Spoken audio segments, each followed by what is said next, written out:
šiandien sukviečiau jūs pasidalinti, kas čia gavosi iš tos apklausos į tą užduotą tokį klausimą, tai kągi jaučia tas rizikos šeimininkas. Tai prieš istoriją šito klausimu tokia, kad su viena šaunia komanda mes apie jau rizikos, kaip sakyt, tas jau tokias gilius dalykus ten kalbėjom ir apie rizikų registrus, ir apie visokias ten ir sąsajas, ir tokių visokių rimtų dalykų pakapstėm. Bet vat, kaipgi žmonės jaučiasi ir kasgi vyksta, kaip tas rizikos šeimininkas reaguoja į tą tapsmą rizikos šeimininku. Ir aš kažkaip pagalvoju, kad reikia mums apie tai padiskutuoti ir pasižiūrėti, kągi jūs mastote. Ir besiruošiant šiandienos susitikimui, iš tikrųjų mane pačią tą temą tiek įtraukė ir įsirbė, kad aš jau ten ir pasikėliau, ir neuromokslininkų, ir net prisikasiau prie filosofinių klodų, kur tas jausmai ir mąstymas tai iš tikrųjų dažnai yra kaip tie du arkliai, ar ne, traukiantis visą tą mūsų protą, mūsų mąstymą. Ir kas man tokio įdomaus buvo, čia pasirinkau Platono asociaciją, kad žmogaus protas kaip vežimaitis traukiamas šitų dviejų arklių. Tai mane kas pačio nustebino, kad jausmai būtent vaizduojami kaip juodasis arklys, tas juodas laukinis eržilas, sunkiai valdomas ir kad jį reikia sutramdyti, priimant sprendimus. Tačiau iš tikrųjų aš galvoju, kad tame yra labai daug tiesos, nes ta dalis, apie kurią mes nedrįstam kalbėti ir niekas net neklausia, neturim tam laiko, kaip mes jaučiamės, tai lemia mūsų elgesį ir kaip mes toliau tam rizikos kontekste ir ne tik kokius sprendimus priiminėjom, kaip tas užduotis prisiemam, kaip bendraujam ir visa kita. Tai aš šiandien mūsų tą pasibuvimą matau taip, kad pradžioje aš šiek tiek tokį pagrindą padėsiu, bet labai noriu jūsų aktyvumo ir įsitraukimo, kad tiek čia rašytumėt, tiek ir gyvai pakomentuotumėt, nes, sakiau, padiskutuosim. Tai iš tikrųjų šitą temą atvėrė tam tikrus tokius gal ir man pačiai netikėtus aspektus, apie kuriuos noriu su jumis kartu padiskutuoti. Bet kad mums būtų lengviau susikalbėti, tai aš noriu pradžioje suvienodinti, apie kągi mes čia šnekam. Tai rizika, neimsim tos sociologinės pusės, kur rizika yra siejama su grėsme ir praradimu to, kas mums yra svarbu, bet daugiau stenkimės mąstyti per verslo prizmę, kad tai yra neapibrėžtumo poveikis tikslams tiek teigiamas, tiek neigiamas. Aš suprantu, kad mes kalbėdami apie rizikas vis tiek dažniausiai žiūrim iš tos neigiamos pusės, bet bandykim išlikti šitame. Kita savoka, kurią vartojam tas rizikos šeimininkas, tai angliškai daug paprasčiau būtų risk owneris, ar ne? Ir aš pati atsimenu, kaip, tik tai dabar abejoju, 17-18 metai buvo kalbos komisijoje, teko atlaikyti 2 raundus debatų dėl šitos savokos ir labai daug diskutavom, tai ir pati kartais pavartoju tas rizikos savininkas, bet lietuviškai risk owneris yra patvirtintas kaip rizikos šeimininkas, kuris yra asmuo, turintis įgaliojimus ir atskaitingas už rizikos valdymą ir susijusių priemonių įgyvendinimą. Abudu ir vienas ir kitas apibrėžimai ateina iš ISO 31000, bet KOSO principai irgi labai panašiai šitas savokas pristato. Nu, kasgi yra jausmai, kai mes kalbam? Tai žmogaus santykio su tikrove, daiktais arba reiškiniais išgyvenimas. Tai va, tai dabar žinant tą tokį rėmą, aš jau dabar noriu pabandyti jūsų klustelėti ir nepatingėkit brūkštelėti į chatą, ką galvojate. Tai koks yra rizikos šeimininko tikslas? Prieš einant į tuos jausmus, tapot rizikos šeimininku. Koks yra tikslas šitos rolės? Ar jūs dar su manim? Rašome. Aha, tai galite ir sakyti, bus gal greičiau, kas drąsesnis. Aš tai drąsi, tai galiu pasisakyti, šiandien visą dieną kalbėjau, seminarą vedžiau. Tai varyk. Tai koks tikslas? Tai visų pirma, parinkti ir pritaikyti priemonės, kad išvengti tos rizikos, sumažinti jos atsiradimą. O jeigu jau jinai atsirado, tai ją suvaldyti, kad būtų mažiausia žala kažkokia tai. Aha. Aš taip suprantu. Jo, dar matom, ar ne, kad mitiguoti riziką, valdyti savo srities rizikas ir įsivardinus jas įsivertinti, Nu, ir vat, jau matau, vat, vienas jau sako, rezultatui pasiekti, eliminuoti neigiamas ir išnaudoti teigiamas rezultatui pasiekti. Visi jūs esate teisūs ir gal dar ir daugiau galim šitų dalykų prigalvoti. Ir dabar tada iš to pas mus gaunasi, kad, aha, įsivardinus ar ne, bet rizika, kas jos yra, tas, vat, nu, man visą laiką pačią vis, kaip čia, ta magija tokia, kodėl ta tema manęs nepaleidžia, kaip aš ir pati galvoju.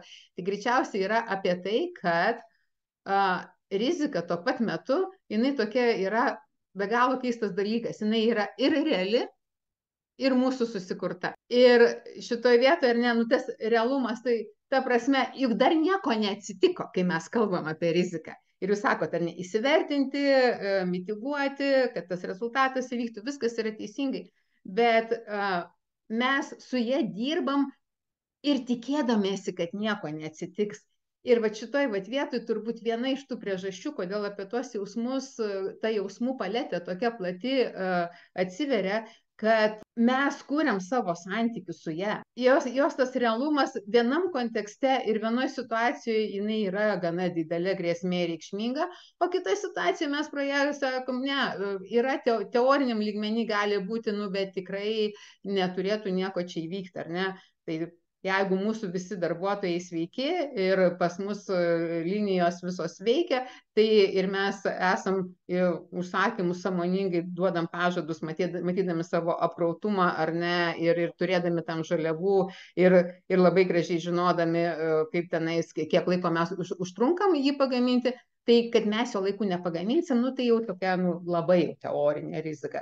Bet jeigu mes turim gripo epidemiją, kur kiekvieną dieną vis daugiau darbuotojų neateina į darbą, ar ne, jau pas mus gali galbūt visai kitaip ta rizika tuo momentu atrodyti. Ar ne, ir mes jau tada pradedam skaičiuoti, aha, šitam užsakymė nėra, jokių tenais, kaip sakyti, su šitu susitarsim, tai geriau apkeiskim, o tas naujas čia klientas reikia gerai užsirekomenduoti ir mes jam tikrai negalime, na, nei dienos vėluoti. Nu, čia kaip pavyzdys. Tai va, tai reiškia, santykį su rizika mes kuriam patys. Ir dabar ties nuo ko jisai priklauso.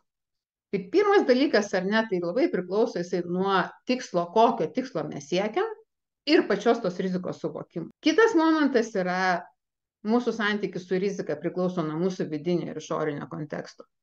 Tai apie išorinį kontekstą, kaip sakyt, labai stipriai nesiplėtosiu, bet galim čia, kad ir tuos paskutinių keletos metų tokius stiprius įvykius, ar ne, kur privertė perdėlioti mums ir tiekimo grandinės, ir savo požiūrį į daugelį dalykų, bet pagaliau netgi ne tokia dramatiškai kaip pandemija arba karas Ukrainoje, bet technologijų vystymasis ar ne išorinis kontekstas, tai vėlgi mūsų santykis su rizika, jisai nuo to stipriai keičiasi. Bet vidinis kontekstas, kur iš tikrųjų, ką aš turiu galvo, kalbėdama apie vidinį kontekstą, tai yra, kaip mes dirbame kartu.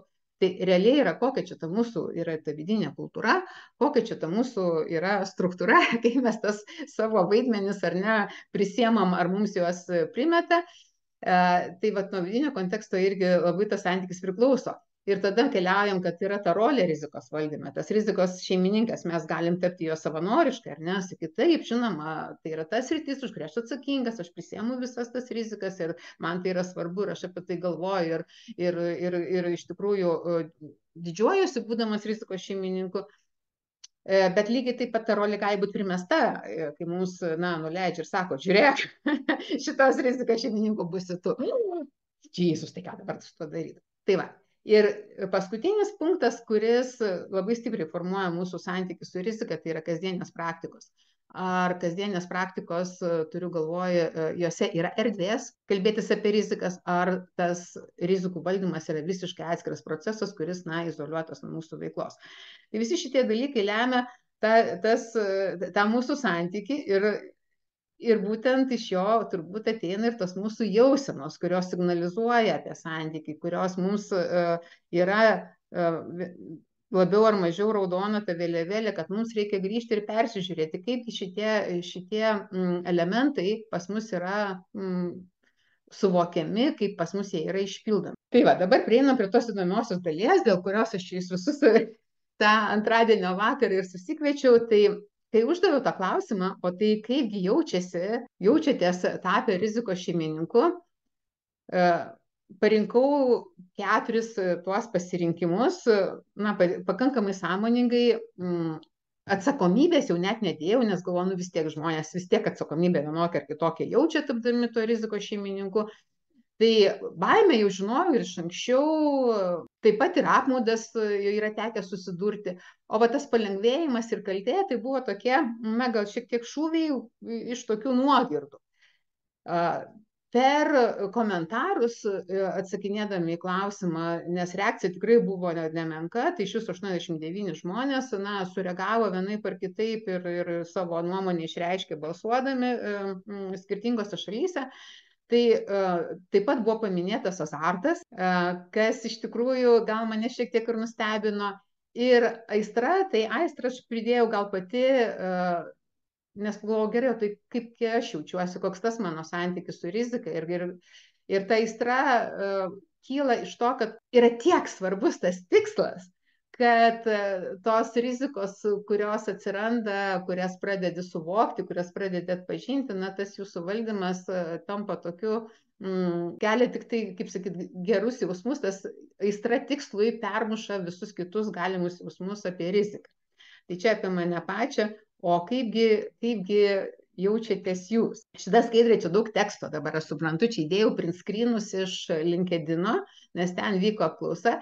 Tai kairėje pusėje yra jūsų ir kaip sakyti, ir jūsų kolegų nuomonė.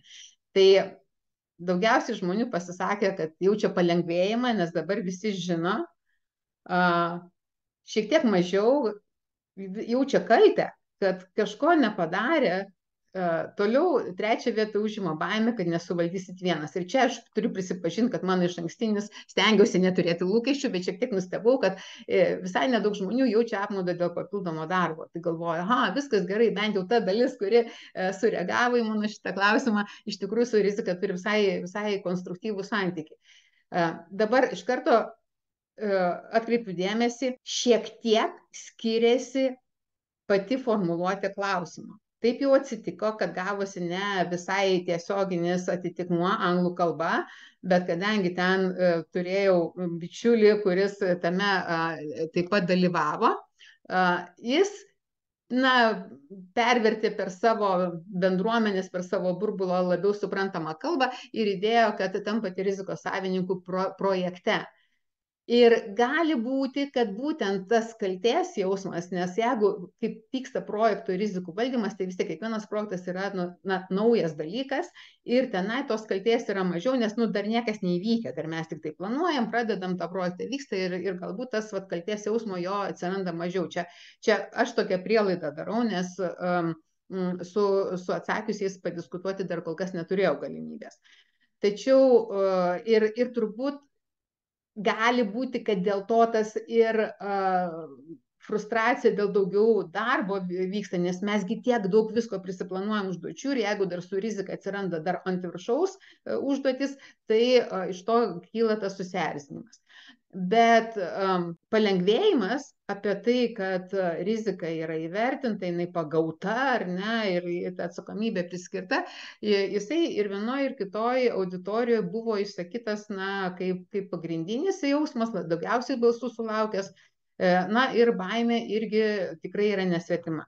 Tai dabar pereisim per kiekvieną iš jų ir kalbėdami apie kiekvieną tą jauseną, jau irgi prašysiu jūsų įsitraukti, dabar jau čia galėsim pradėti tą diskusiją į tą ypatingai patarimų dalį, kaip jūs matot, su kuo susidurėt, na, papildykit mano matymą. Tai pradėkim nuo palengvėjimo, kuris surinko daugiausiai balsų ir vienoje ir kitoje auditorijoje. Tai iš kur kyla? Aš irgi kai pradėjau galvoti, iš kur jisai kyla. Tai vienas dalykas, tas palengvėjimas, pats tas viešas pripažinimas rizikos, jisai vis tiek reikalauja pastangų. Tai nėra visiškai turbūt kasdienis veiksmas, kaip ten bebūtų, vis tiek mes turim kažkokius periodinius tų rizikų vertinimus, ypač jeigu kalbant apie rizikų registrus, arba kad ir tas pats projektas, ar ne, tai dažniausiai rizikos suvertinamos pradžioje, paskui vėliau jos, na, dažniau ar rečiau peržiūrimus, bet tai reikalauja pastangų. Ir jau toksai būna palengvėjimas, kad jau perėjom per tą etapą, jau dabar viskas aišku. Ir turbūt kelia stresą. Ir dar čia buvo kaip tik vat, paminėta vieno rizikisto, sako, tu žinai, kartais jausmas toksai su rizikų tais vat, savininkais, rizikų šeimininkais kalbantis, kad jau tas rizikų registras toks kaip nuodėmių išrišimas. Tai kas dabar atsitinka, jeigu mes vat, žinom, ar ne, kad tas apima palengvėjimo jausmas, gavus, kaip čia matant savo vardą tam jau rizikų sąraše, kad jau viskas įtraukta, atsakomybė, priskirta, bet vis tiek yra palengvėjimas. Tai aišku, natūralus būdas, kad viskas aišku, einam dirbti, ar ne, tiesiog vertintis, mitiguoti ir viskas ten labai šauniai įvyksta, tačiau gali įvykti ir kitas dalykas, palengvėjimas gali mus apgauti. Tas toksai atsiranda, kad niekas dar nepasikeitė, bet padėtis atrodo nebegrėsminga. Ir su tuo aš tikrai susiduriu ne tik tai rizikų kontekste, bet kokios užduotys iš tikrųjų, kai prisimam užduotį ir jau atrodo, kad jau beveik ir padaryta. Ir va čia turbūt Nerijus galės ir papildyti, kad kalbant apie srauto valdymą, labai svarbu turbūt suvokti, kiek tų užduočių yra prisijimta, nes, jeigu žinai, jeigu palengvėjimo jausmas yra gerą savijautą mums sukelia, tai gali niekur neįvykti. Kitas yra dalykas, kad kur aš matau irgi dar tokią vieną pasakmę, į kurią mes turėtumėm atkreipti dėmesį, kad mes galim susitelkti labai stipriai tą būtent rizikos valdymo priemonės pačias ir pamesti tikslą, dėl ko tai darom. Kitaip tariant, užsižaisti su pačiu rizikos valdymu. Ir tai koksgi tas būtų patarimas? Tai mano patarimas tai yra labai paprastas, kad nepalikti tokio, žinai, kad tik tai galutinis tas terminas ir visi ramus, ar ne, kad čia dabar jau čia tas palengvėjimas, viskas žinoma, nuodėmės atleistos, bet stebėti atviras užduotis ir rizikos rodiklius kartu su veiklos rodikliais. Kitaip tariant, kad neleisti savo pamiršti, kad niekas nepasikeitė kol kas, ar ne, kad turim išlaikyti budrumą. Kokios jūsų mintys dėl to palengvėjimo? Aš gal vėl pasisakysiu pirmą, bet aš labai drąsiai parašiau, kad palengvėjimas ateina. Bet aš palengvėjimą truputį iš kitos perspektyvos matau. Aš labai matau tokį augantį organizacijų sąmoningumą ir ten dirbančių žmonių sąmoningumą. Labai, labai ženkliai per pastaruosius kokius 2-3 metus. Ir man atrodo, kad jeigu jau yra rizika atpažinta, įvardinta kaip rizika, parengtas planas ir netgi paskirtas atsakingas, žmonės veikiantis kartu veikloj, tikiu, kad yra sąmoningi ir jie vienaip ar kitaip prisidės prie tos rizikos valdymo. Pastebės kažkokias tai užuomazgas, kad gali ta rizika pasireikšti.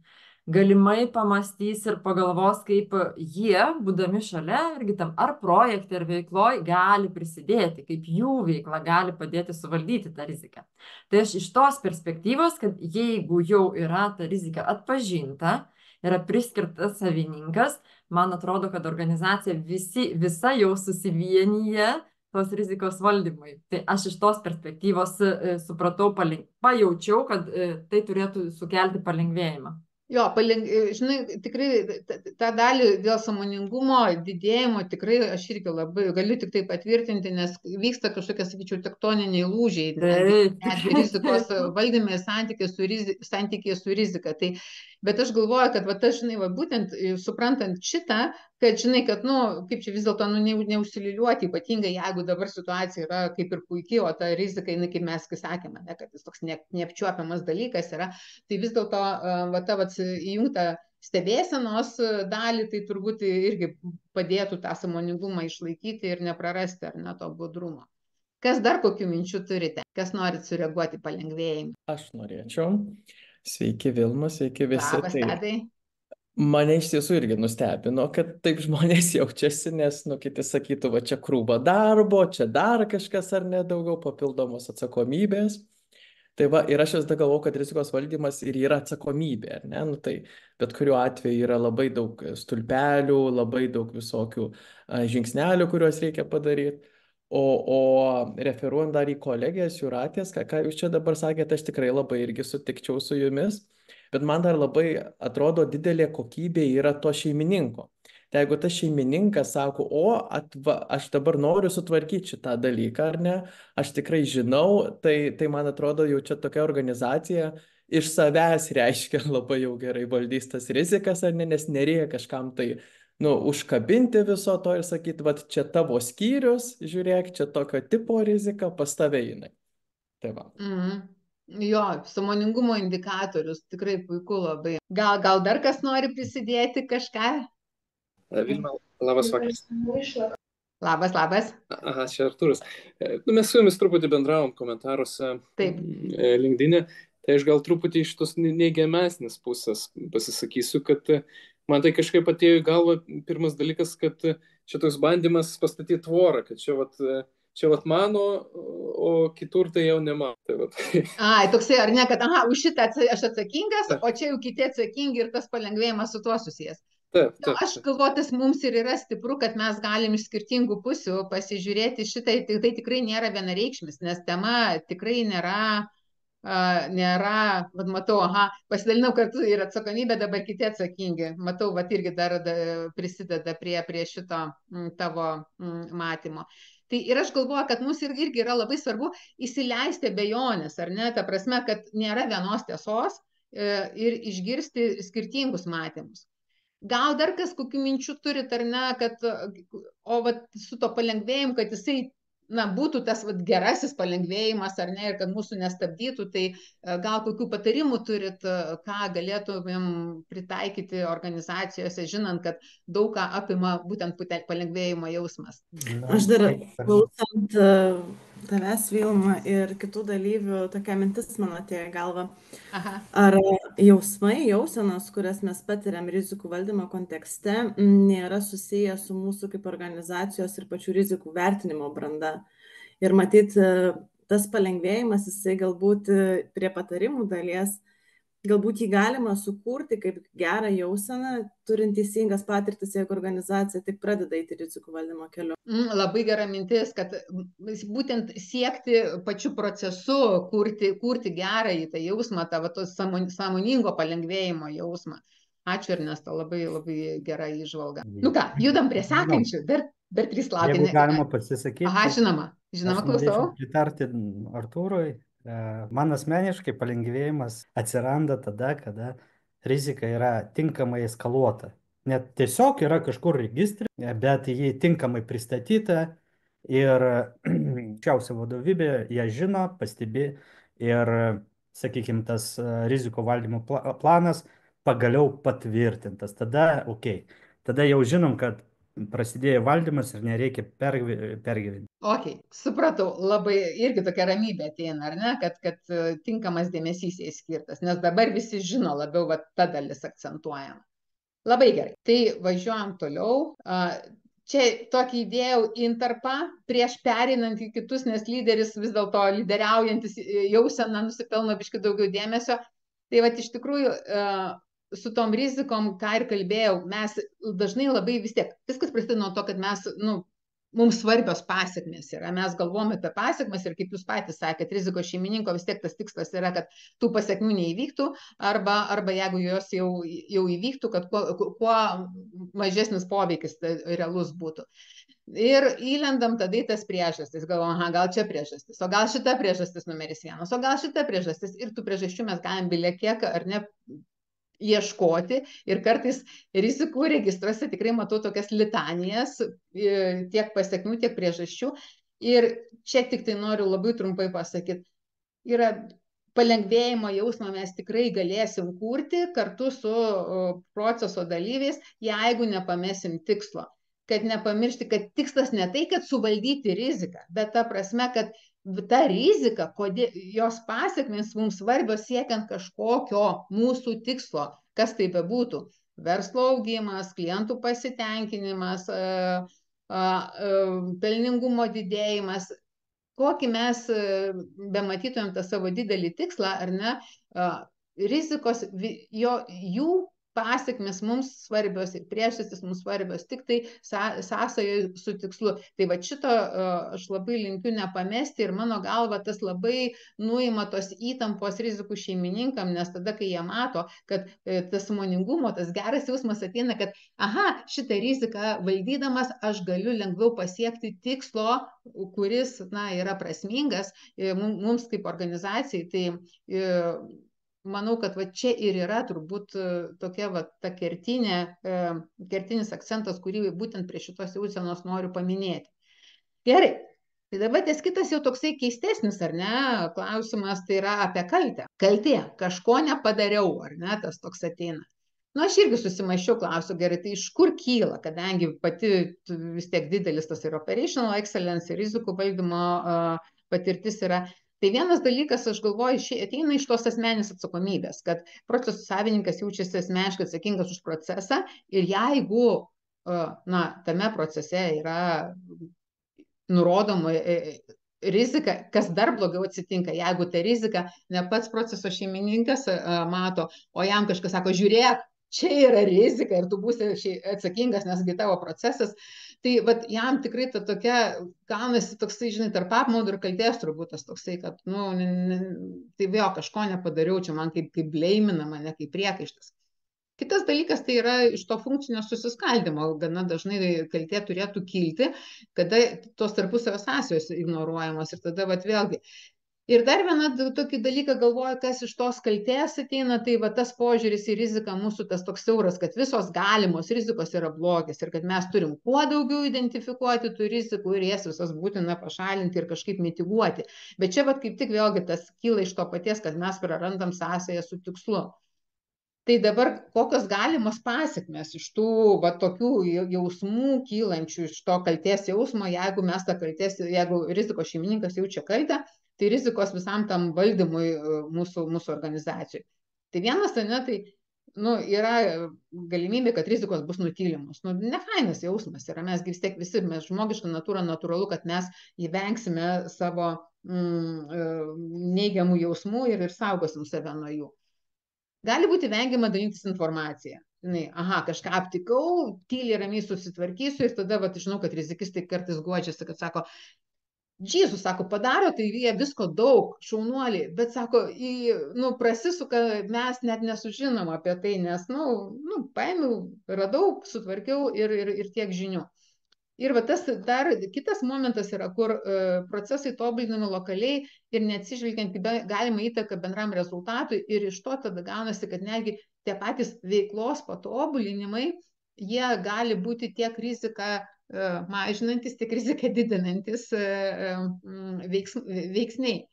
Tai šitoj vietoj ir dar žinant, kad tas kaltės jausmas toksai mums vis dėlto nemalonus, tai galim susidurti ir su ta dėmesio bias, kaip pasakyti, kada mes ieškom tų mums pažįstamų dalykų ir stengiamės su tuo, kas mums yra nauja, nelabai suprantama, tas unknown vadinamas, ar ne, tuos dalykus praignoruoti. Tai kągi dabar su tuo daryti, koks būtų patarimas, jeigu tai būkiškas. Tai va čia jau tada tas, ką prieš tai rodžiau, kad prioritizuoti pagal įtaką tikslams. Tai vienas dalykas, manau, kad yra labai svarbu. Ir tada, kai mes pradedam kalbėti apie rizikas, būtent sąsajų su tikslais, tai tada turėtų tas kaltės jausmas sumažėti, nes tikslo tai siekia ne vienas žmogus, ne tik tai tas rizikos šeimininkas ir tada tas toksai, kaip sakyt, nepriimk asmeniškai, ar ne, šitas galbūt eliminuosis. Ir kitas dalykas, ieškoti tarpusavio sąsajų, kaip mes apskritai bendradarbiaujam, kaip mes kuriam kartu, tai tas kaltės jausmas tada mes natūraliai priimsim, ieškodami tų sąsajų ir stebėdami savo tikslus, kad keičiasi, kontekstas kinta, mes nuolat augam, tobulėjam ir tai, kad procese arba mano atsakomybės srityje atsiranda naujos kažkokios rizikos, kurios anksčiau nebuvo svarbios, tai nereiškia, kad kažko nepadariau, o kaip tik pasąmoningai galiu prisidėti. Tai kokios būtų jūsų mintis, dabar jau čia vėl išpoškinau tą porciją savo apmąstymų. Kaip jūs matot kaltė jauseną? Aš tai šitoje vietoje galvoju, jeigu prieš tai buvo organizacijos branda, tai čia matyti organizacijos vidinė kultūra, kaip kokia jinai yra, kokia yra jos temperatūra, labai stipriai gali prie kaltės jausmo didinimo, mažinimo. Kitas dalykas, galvoju, mano kaip rizikos šeimininko ego, ar ne? Įsivardinti savo, kad aš irgi kažko nežinau, dažnu atveju, man atrodo, mums tai būna labai sudėtinga ir jaučiam tokią neaišku, iš kur kylančią pareigą žinoti, nuspėti, numatyti viską. Ir trečias dalykas, kuris mano matymu daro įtaką kaltės jausmui, tai būdas, kaip mes tas rizikas įsivardinam. Ar jos yra nuleidžiamos, rizikisto, nežinau, kažko iš viršaus, ar visgi mes įsivardinam, mes kartu kaip komanda, ar ne, mes kartu kaip atsakingi už jas. Nes vat iš čia gali ateiti tas skirtingas suvokimas. Gali, aš irgi tą momentą užšėpiau. Kas dar, ką kiti galvojat, kam kaltės jausmas nesvetima? Nušvitę visi susirinko pašnekovai. Tai ką, važiuojam toliau, tada prie tos kaltės neužsistovim. Sekantis pagal reitingus daug dėmesio sulaukęs baimės jausmas. Ta baimė, bet tokia baimė, ar susitvarkysiu vienas. Mes ją taip kreipiam tą klausimą, taip formulavom. Tai dabar iš kur kyla, ar ne, tas, ar susitvarkysiu vienas. Tai vienas yra momentas, ką tikrai esu nekartą mačiusi ir kas man, taip skauda. Tai kai rizikos valdymo priemonių gyvendinimas tampa asmeniniu tikslu ir toksai, iš tikrųjų, žiūrima, kad tai yra tavo rizika ir tu turi su ją susitvarkyti. Aišku, realybėje tikrai, kai kolegos dažniausiai ir prisideda, kai reikia ir ką, bet ta pirminė baimė, jinai su tuo gali būti susijusi, nes žinant, kad aš paskui čia turėsiu atsiskaitinėti ir dar vėlgi nelygų kokia įmonės vidinė ta kultūra ir kiek yra ten to bendradarbiaujančių komandų, ką mes ir Holistic Enterprise visą laiką akcentuojam, ar ne, ar turim kažkokias rutinas, kur dalinamės kartu, ar pas mus yra kūrimo maudas įjungtas, ar pas mus yra kaltinimų ir priekaištų toksai vyraujantis klimatas. Tai vienas iš tų. Kitas yra dalykas su tuo susijęs, vėlgi su tuo asmeninė atsakomybė, kad nepriskiriami realūs resursai, nes kartais tikrai yra tų priemonių tokių, kur ten reikia visos komandos ir ten gaunasi rimtas projektas iš to, kad tą priemonę įgyvendinti. Tai kai yra paskiriamas į tai vienas žmogus, tai tu būsi atsakingas koordinatorius, ten jau susirinksi tą komandą. Tai kai nėra tų realių resursų ir tie resursai galbūt yra perkrauti ir mes toje vietoje stagnuojam. Tai aš turiu galvoje resursų tiek kompetencijų prasme nesuformuojam komandos, tiek komandos nariai negali skirti tiek laiko, kiek reikia, kad tai įvyktų ir kad tai įvyktų tada, kada reikia, kas yra svarbiausia. Tai rizika ir veikla, jeigu valdoma atskirai, tada irgi tos baimės galbūt kyla, nes tada žinau, Jėzus, mane šitiek darbų laukia, nežinau, kaip aš ten turiu ir tikslų siekti, ir tas rizikas valdyti, ir jeigu šitie dalykai neturi to tokio stipraus ryšio tarpusavyje, tai baimė varteliai atviri yra. Ir dar vienas momentas, apie ką kalba ir neuromokslas jau, tai kiekvienas pokytis mūsų smegenims yra kaip praradimas. Ir bet kokiu atveju tai yra, jeigu ypatingai rizika dar turi to, gerai yra dirbti su žinomom rizikom. Dalis, jų ten kartojasi, žinomos, jau yra ir įvykių atsitikę ir mes jau galim ar ne kažkaip su jom tvarkytis. Bet yragi dar ta dalis tokia, kur, kad žinom, kad kažko nežinom, o kartais jaučiam, kad, dar net nežinom iki galo, ko nežinom ir dar mums reikia į ją ten gilintis, vertintis ar ne ir ją perprasti. Tai toje vietoje turbūt tų baimių tikrai atsiranda visokių. Kokios dabar pasiekmes, ar ne? Tai jeigu ta baimė tiesiog, kad, nežinom, ko nežinom ir tas toksai ta pokyčio, tai nieko čia baisaus per daug, mes einam per tos pokyčius ir susitvarkom ir vėlgi disciplina, jeigu skiriam tam reguliariai laiko, su tuo dirbam, planuojam, tai nieko čia baisaus. Bet iš tokių neigiamų galimų pasiekmių tai kas yra, kad vėlgi baimę mes galim maskuoti to, kad tiesiog vengiam apie tai kalbėti ir nenorėdami patirti to baimės jausmo ar ne, ir to didelio iššūkio, prisimti atsakomybę. Tai tokių situacijų gali būti. Kitas dalykas, jeigu yra tas nežinomybės jausmas ir tų resursų realių nelabai yra ir ką, tai tada ilginami, toks labai ūkiškas paprastas būdas, ilginami priemonių įgyvendinimo terminai. Tai ir tada, kai atsiverti rizikų registrą, kažkaip čia šiemet uždėrėjo, kad tikrai visos eilės įmonių teko rizikų registrus pranaršyti ir ten įžvalgą savo pateikti. Tai ir kai pasižiūri, kad visos priemonės turi būti įgyvendintos iki metų pabaigos, nu tai tada galvoju, tai kasgi čia vyksta? Ar tos rizikos tikrai yra rizikos, ar čia jos turi būti, ar jos čia neturi būti, ar čia yra tie resursai, kurie reikalingi, ar jų nėra, natūraliai tie klausimai kyla. Ir dar iš to, kas gaunasi, kad ar ne tas fundamental attribution bias, tai jisai yra susijęs su to, kad kontekstas nėra svarbus ir kad žmonės turi tą asmeninę atsakomybę ir jie viską ten sutvarkys, ar ne? Tai toje vietoje mes irgi dar išilgindami tos terminus ir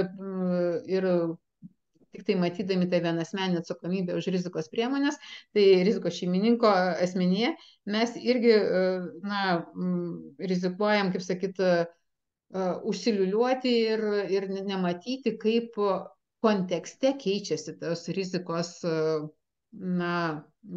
grėsmingumas ar ne mūsų organizacijai. Tai kągi dabar su tuo daryti? Visokių čia prigąsdinau pasiekmių.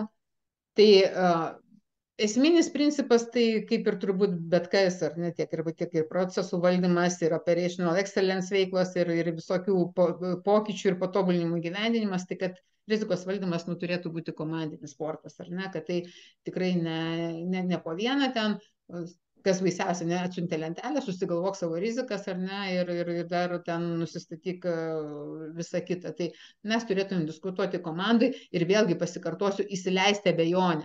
Įsileisti abejonę ta prasme, nes mes kalbam apie dalyką, kuris yra ir realus, ir tuo pačiu mūsų socialiai sukonstruotas. Tai kad abejonė, kad yra ir daugiau požiūrių, kad yra ir daugiau galimybių, kad yra ir daugiau sąsajų, kalbant apie tai.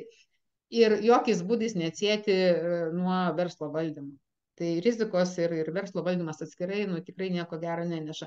Ir dabar dėl tos baimės jausmo toks konstruktyvus patarimas, manau, būtų tikrai labai pasiteisina į rizikos priemonių gyvendinimą žiūrėti per agile arba PDSA principą, kad reiškia, einam po žingsnį, žiūrim, stebim ar ne, planuojamės ir įgyvendinam žingsnis po žingsnio, o ne vien tik tai stebim tą galutinį milestone padarytą, nepadarytą laiku. Kokios jūsų mintis? Kaip su ta baimės jausmu tvarkytis? Man vienas tavo pasakymas atsako į visus klausimus. Rizikos valdymas yra komandinis sportas.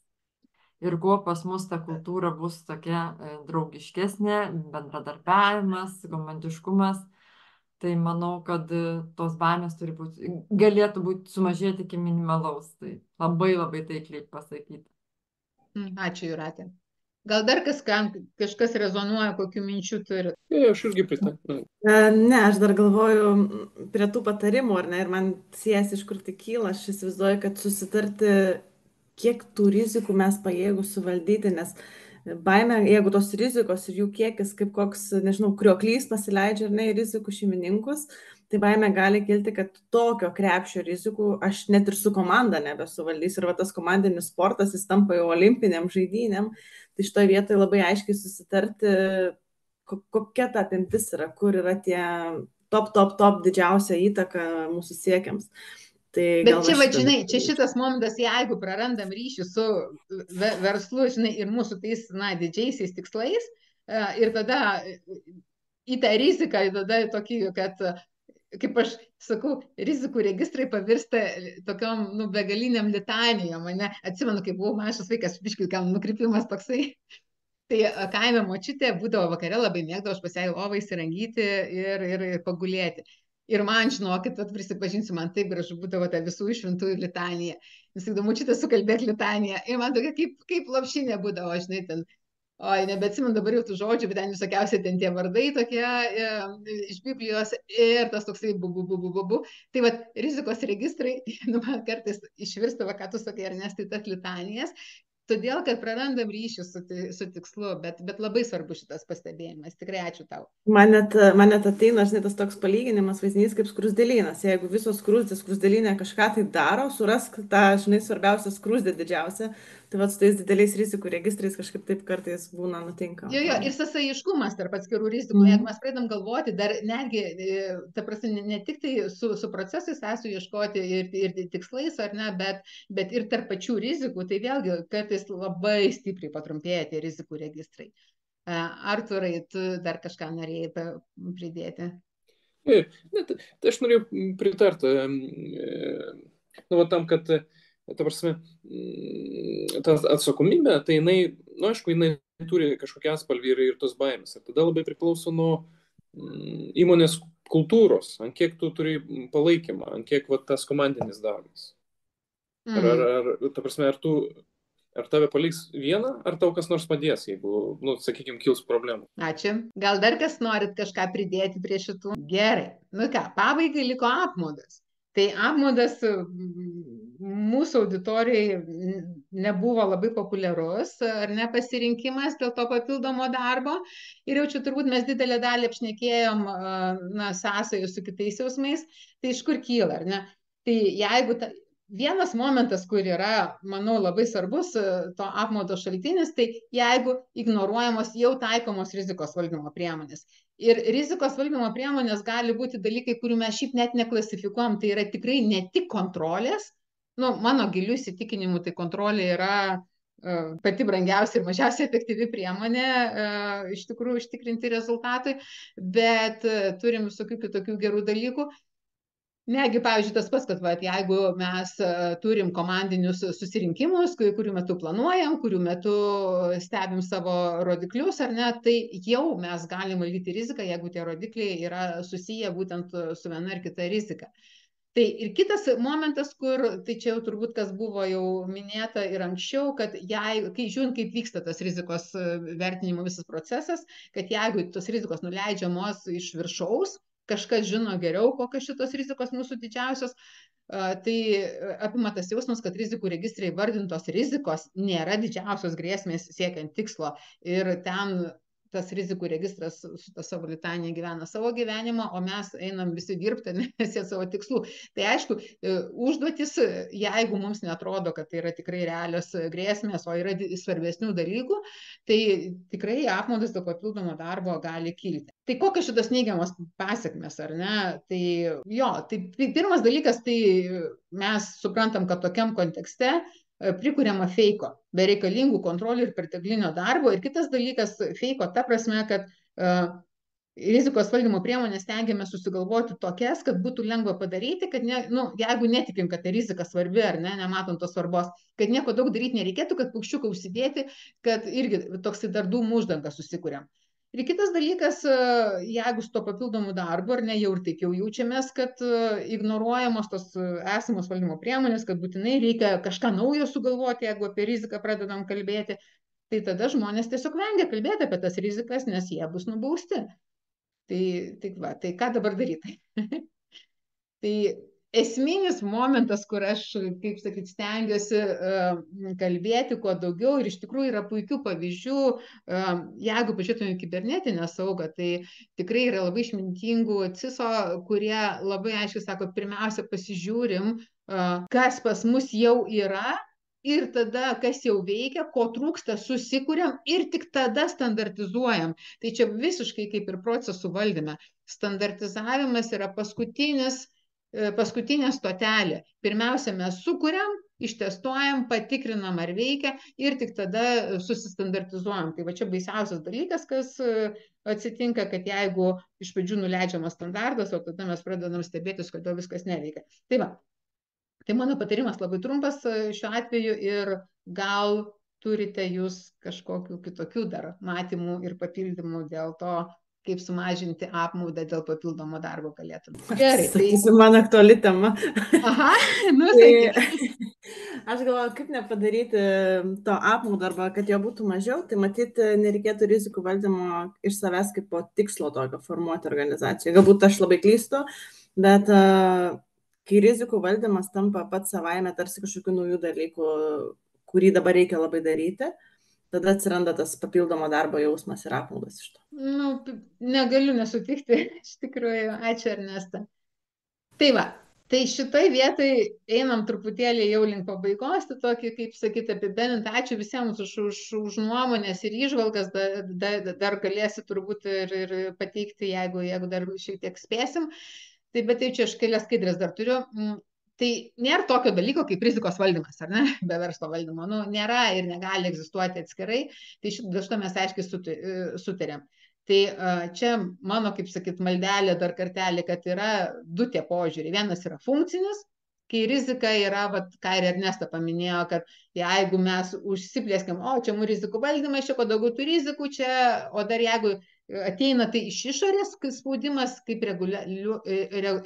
reguliuotojo kažkokie reikalavimai, nu tai mes ten prisidėgiam, prisidarom, išdeleguojam ir turim tą tokį ir iš tikrųjų iš to funkcinio požiūrio, kada mes tą riziką žiūrim atskirai ir konstruojam viską lyg tai savitiksliai, tai ir kyla turbūt ta didžioji dalis neigiamų tų jausmų. Bet va tas palengvėjimo jausmas, tas sąmoningo prisėmimo, nuo ko mes ir pradėjom, tai jisai ateina, kai mes turim holistinį požiūrį, kai mes į riziką žiūrim kaip į verslo dalį, kad tikrai mes turim pripažinti, kad mes dirbam su ribota informacija ne tik apie ateitį, bet ir apie dabartį ir apie praeitį mes kartais turim ribotą informaciją, iki galo negalim paaiškinti, kodėl mums pavyko ar nepavyko, kodėl mes gavom būtent tokio, ne kitokio rezultatą. Kad rizikos valdymas yra tik priemonė pasiekti bendrą tikslą ir čia šitoj vietoj visą laiką bus neapibrėžtumo ta dalis ir man va, tas pats apibrėžimas rizikos kaip neapibrėžtumo poveikis tikslams, tai toksai pakankamai yra, nu, kaip iš vienos pusės, kaip lyg ir aiškus, bet lyg ir miglotas, nes vis tiek bus, ne viskas bus taip, kaip mes tikimės ir mes turim išlaikyti savo budrumą, kad ir galimybės pamatyti pakeliu į tikslą ir tuo pačiu, na, susivaldyti ir susitvarkyti tai, kas mums gali sutrukdyti. Vadovai ir komandos moka veikti neapibrėžtumo sąlygom. Tai turbūt va, šitas yra va, tas toksai priėmimas, kad nu, nebus viskas idealiai, mes nesuplanuosim metam laiko į priekį iki smulkmenų. Taip, mes turim planuoti, mes turim perplanuoti ir mes turim būti budrus. Ir tad iš to mes turim, kad mes kuriam bendrą praktiką verslo ir rizikos valdymo ir tas yra labai smagu. Ir kaip dabar ta bendra praktika atrodo, ar ne, kokie elementai. Tai va, aš čia, kai disertaciją rašiau, tyrinėjau vadybos praktikas, kurias jūs turbūt atpažinsit visas šitas savo įmonėse vienaip ar kitaip. Jos gali būti labiau matomos, jos gali būti mažiau matomos, jos gali būti labiau sistemingos, jos gali būti mažiau sistemingos, bet vienaip ar kitaip visa tai vyksta. Ir mes tada galim, žinai, labai aiškiai sakyti, kur ta rizika, na, susijungia. Tai jeigu planuojam veiklą, tai riziką tuo pačiu atpažįstam, ar ne. Jeigu stebim, kaip mums sekasi, mes vėl riziką galim atpažinti, ypač tas tokias naujas, kurios atsiranda, keičiantis kontekstų, mums daugiau sužinant apie tuos neapibrėžtumus sklaidant. Jeigu mes pradedam jau užčiuopti spręstinas vietas ir prioritetus nustatinėti, tai pas mus natūraliai vyksta rizikos vertinimas. Tai ir tą dalyką mes galim daryti labiau sąmoningai, mes galim čia tada jau ir pasijungti savo rizikos departamentus ir iš tikrųjų panaudoti daug visokių puikių įrankių tam daryti sistemingai ir kokybiškiau. Jeigu mes sprendžiam problemas, kurias atradom ar ne, mes tas rizikas mitiguojam, netgi gaisrus gesindami, tai mes vis tiek dirbam su rizika. Tai gaisrų gesinimas, tai kas bandymas ar ne, kaip ir jau biškai pavėluotai, bet sumažinti pasiekmes. Tai va, tai kai pradedam galvoti tokiam kategorijom, tai tada natūralu, aš manau, kad iš tikrųjų tas palengvėjimo jausmas yra tikrai labai logiškai paaiškinamas, nes taip, mums yra ramiau, kad ir mes patys turim atsakomybės ir matom tas rizikas, ir kolegos mato, ir tarpusavį dalinamės, ir visi žinom, ir galim tą savo tokį budrumą ir sveiką konstruktyvumą rizikos atžvilgiu išlaikyti.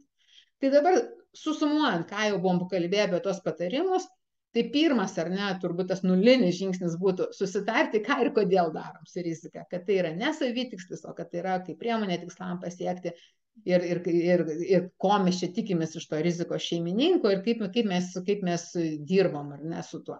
O toliau va tie jau 4, kuriuos jau aptarėm, kad esminius dalykus, kad rizikos valdymas vyksta komandoje, kad mes galim tikrai panaudoti principus, kurie puikiai veikia veiklos tobulinimui ir kūrimui, ieškoti sąsajų ir prioritizuoti pagal įtaką tikslams, tai tada susitrumpinsim tas litanijas ir tikrai neturėsim ten prisirašę vėjų. Išnaudoti ir tobulinti, kas veikia. Pirmiausia klausti, o kaip dabar? kaip mums pavyksta pasiekti rezultato, žinant visas tas rizikas. Tai iš šitų dalykų traukti ir daryti standartus, bet ne atvirkščiai. Ir aišku, stebėti užduotis ir rizikos rodiklius kartu su veiklos rodikliu. Tai iš viso to turbūt ateinam į tą tokį, kad vis tiek kas yra svarbiausia. Tai svarbiausia sąmoningai įsileisti rizikos klausimus į komandinės praktikas. Kokios jos bebūtų. Nuo strategijos planavimo iki kasdienio veiklos valdymo. Ir kai mes tą sąmoningumą turim, tai tada, kaip kažkas iš jūsų minėjo, tada ir į tinkamus lygius eskaluojasi, ir tos rizikos valdomos, joms suteikiama tiek reikšmės, kiek joms reikia. Ir čia mano turbūt pati mėgstamiausia citata, tą apsamanojusią sieną paėmiau specialiai, labai sąmoningai, kad apie rizikos valdymą mes irgi turim, žinodami, kad viskas keičiasi ir kinta, ir mes augam, ir kaip organizacijos, ir kaip žmonės vystomės, tai negi tas resilience, ar ne, toksai, kad mums ne tik atlaikyti ir išlikti, kad nieks nepasikeistų, ne, tai kaita yra natūralus dalykas ir tiesiog suprantant, kad rizikos valdymas mums padeda tobulėti, padeda stiprėti ir augintis tos raumenis. Tai va čia tada gal ir tos kaltės mažiau jausim, net jeigu ne tik, kad kalbam apie tai, kas dar neįvyko, bet netgi tais atvejais rizikos įvykių vis tiek bus, jų mes iki galo neišvengsim, tačiau būsim pajėgus lengviau susivaldyti tas pasekmes ir su kiekvienu tuo stiprėsim.